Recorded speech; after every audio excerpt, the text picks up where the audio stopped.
Countdown. Peace plan. President Bush lays out his vision for Middle East peace, a Palestinian state, but Yasser Arafat must go. I call on the Palestinian people to elect new leaders. Leaders not compromised by terror. At the same time, Israel tightens the screws in Palestinian territories. The Big Burn. 2 raging fires in Arizona now burning as one. A tale of 2 towns, one in the line of fire, the other already gone. Taken for a ride. What you need to know about hidden costs and silent ripoffs before you buy your next car. And Martha's Mess. Why do so many people take such joy in watching this woman in the hot seat? From NBC News World Headquarters in New York, this is NBC Nightly News with Tom Brokaw. Good evening. President Bush has made his toughest and most detailed speech yet on the Middle East, outlining what he believes must be done to achieve long-term peace. To the Palestinians, he said, get rid of Yasser Arafat and get yourself a new constitution. To the Israelis, he said, eventually you must leave the territory that you've occupied since the 1967 war, the West Bank and Gaza Strip. Those 2 conditions alone make the president's road to peace a long and arduous journey. His remarks came after more than a week of intense debate within his inner circle and after a series of especially deadly suicide attacks and a very aggressive Israeli response. We begin tonight with NBC's David Gregory, who's at the White House. David? Tom, it is worth repeating that President Bush is writing off Yasser Arafat. Today, the president, without referring to him by name, said that Arafat is, quote, compromised by terror. It is exactly what Israel wanted to hear.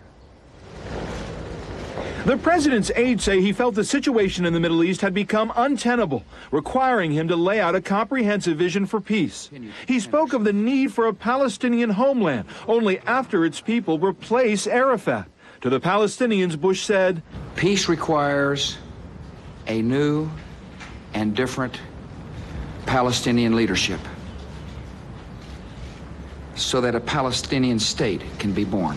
To Israel, the Palestinian Authority has rejected your offered hand and trafficked with terrorists. at the heart of the president's proposal, a Palestinian state within temporary borders, largely land they now control. Final borders will be the subject of intense negotiation. As far as a deadline, the target date will be 3 years, but that isn't firm.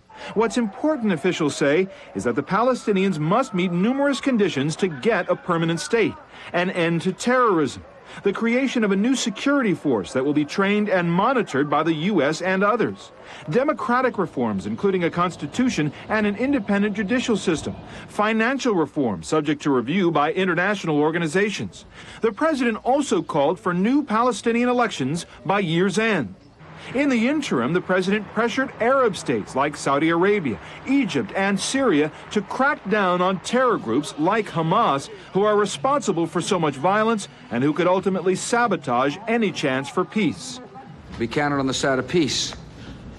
Nations must act.